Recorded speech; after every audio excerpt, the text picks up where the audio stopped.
Welcome to the Fire and Earth podcast with your hosts, Jason Mefford and Kathy Gruber. Fire and Earth, giving you the keys to unlock your limitless potential. Hey, everybody. Welcome back to another episode of the Fire and Earth podcast. I'm your co-host, Kathy Gruber. And I'm Jason Mefford. And today we're going to talk about an uncomfortable topic. Uncomfortable, why? Because we want to talk about bad news, right? So we're not talking about the media bad news, okay? We already know that, but no, we're talking about bad news of, you know what, sometimes we have to deliver or communicate bad news to other people. Yep. So the question or topic for today is bad news. Do you sugarcoat it or do you just give it straight up? Yes. Oh, so that's such a good question. I have not had to deliver much bad news in my life, honestly.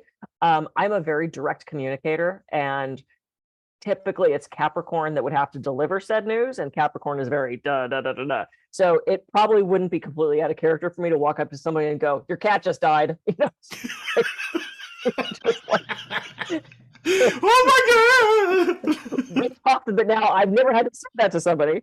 But you know, it wouldn't be out of character for me when I get into that like emotionless, cold, very direct Capricorn to just be like, "Hey, yeah, it's so your brother's in the backyard, completely dead." You know, so I don't know how but it depends on who, right? And I remember having conversations with my ex-husband actually about if something would happen to your mom, and I get that news first. How do you want to say that to you?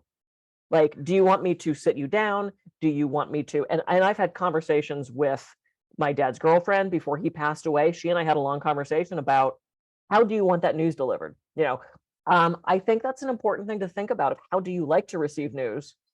And having the conversation about how you like to receive that news with the people who might be giving you that news. I think that's a really great conversation to have.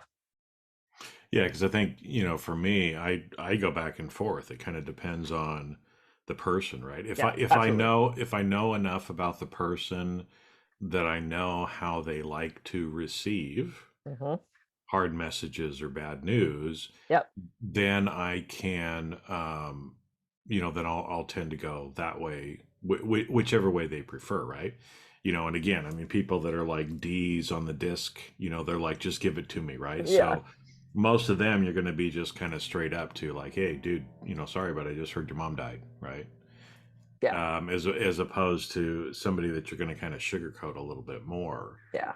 Than that, right? But also, I think it's kind of about how the person typically likes to receive it, but also maybe the state at which the person happens to be in at the time. Absolutely. Oh, absolutely. Right. So there's a lot of, you know, and especially when you know that somebody is much more sensitive and they kind of overreact, that's where I kind of have a little bit harder time with it, because it's like, you know, if they're sensitive, you know, and they're going to probably take whatever you say the wrong way, right? Because they're going to maybe latch onto specific words. Yeah.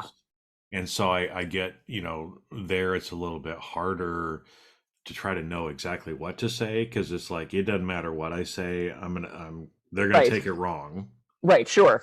Right. At that point. So you still try to do your best. But one little trick that I teach people that I work with is a technique called reversing your butts. Oh, yeah. We've talked about that. I think we've talked about that before, right? So a lot of times what we'll do is we'll try to soften it somehow, and we get the order of the sentence mixed up, or it makes it usually land easier if you switch it around. So it would look something like this, right? If we pretend like, I don't know, you're my employee, Kathy, or whatever, and there's something. Yes, Mr. Jason. Yes, Mr. Jason. Yes, Mr. Jason. Yes, Mr. Jason. Something that you did, right? So you know, saying, hey, you know, Kathy, I really appreciate the work that you're doing, but on this last project, I need you to, you know, you didn't really do that great of a job. And then you're like, wah, wah, wah, wah, wah, right? Because the word but, you know, subconsciously we forget everything before the word but, and we hear the stuff afterwards because it's a limiting word. So just flip it around, put the bad news first.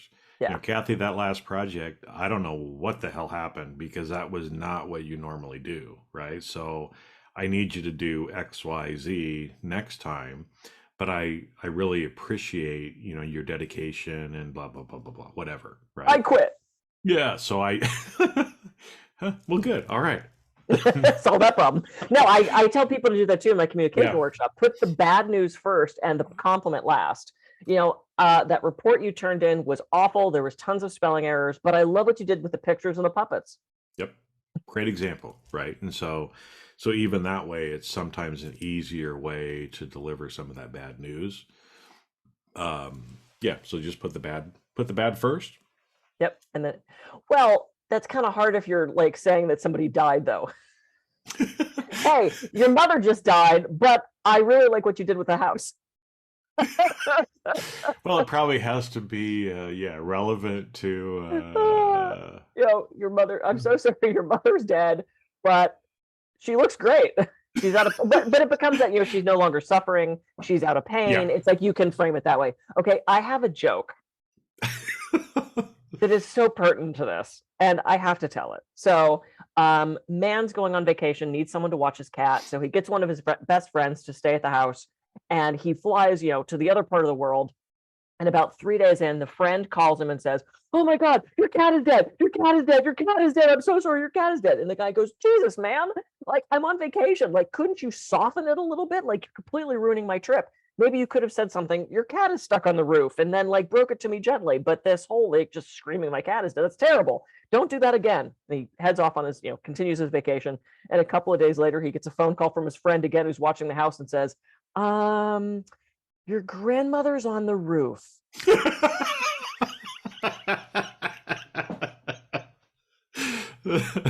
Your grandmother's on the roof. Oh no. So, well, but that's sugarcoat it or kick out, rip off the Band-Aid. Yeah.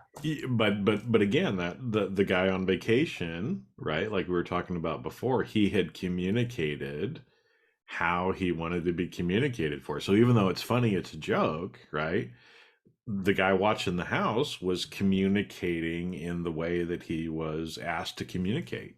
Yep. When bad news came. So it's a funny joke, but it also kind of ties in what we've been talking about in a real way. Yeah, I love that joke so much. I told that to a bunch of pet sitters, and they lost their minds. I don't normally tell jokes during my talks. There's so many people that follow this speaking script of start with a joke. I think that's a horrible idea, but I did because of this, and it was the most hilarious thing ever. I was like, I need to start with more jokes. Anyway, yeah. So here's the other problem though. When you try to sugarcoat it, people know what's coming. Like, don't take this the wrong way, or it's not a big deal, but. Or I don't mean to alarm you, so if you preface stuff with that, your brain already goes, "Oh shit, what's going to happen?" Or you better sit down for this. It's like, sometimes whenever anybody does that to me, my hackles go up at that point. Right. Because it's exactly. like you're about to rip me a new asshole, kind of a thing. And it's like, look, talk to the hand at that point. Right. Because I think especially when you're trying to sugarcoat it, but you say some of those things like, "I don't want you to take this the wrong way." Well, if you don't want me to fucking take it the wrong way, then don't even say it. Or phrase it in a way that I'm not going to take it the wrong way. Yeah. Like, think about what you're about to say to me. Yeah, right. Don't be offended, but you're ugly. Man, I mean, like, your mother's dead. I don't know. It's a terrible day. Yeah. I'm going to take my toys and go home. Throw sand at you as I pick up my toys.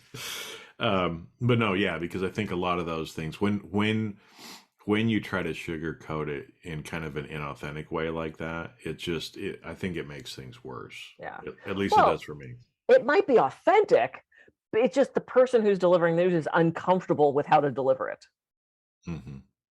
Because most of us don't, we're not trained. School, I have not done algebra at all today. You haven't? Nope.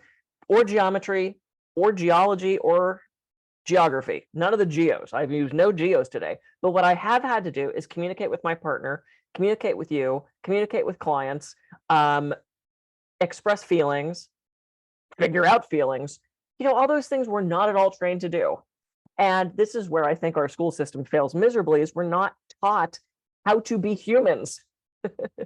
We're taught to do, we're not taught to be. And I think that's a huge disadvantage to us as humans, is not learning how to tap into our feelings, how to communicate things, good news, bad news, and otherwise. And I think that's a lacking thing in our society. And unless we go out of our way personally to gain those skills, some things are innate, right? Some people just shoot out of the womb good communicators. Unless it's an innate thing for you, we have to train ourselves, and we have to train the people around us how we like to be treated and communicated to. And I think that's that's a shortcoming. So have these conversations with your partners, your friends, of how you want to be communicated to with this kind of news. Mm-hmm. Yeah. And again, I mean, there are going to be kind of some rules of thumb, right? That they're kind of telling you, but then you also have to kind of be situationally aware. Yeah. As well, right? It's like, I mean, there's some times that I'll choose not to share certain things at a certain time. Right. Why? Because I don't think the person can handle it, and it's not really, you don't want to throw that in on the same time, right? Right. Yeah.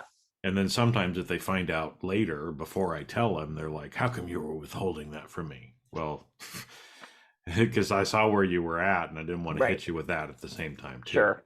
Yeah, the moment I was going to tell you, I knew it wasn't the right time, so I chose to wait, and then you found out before that, which is unfortunate, but that's what happened. Yeah. Yeah.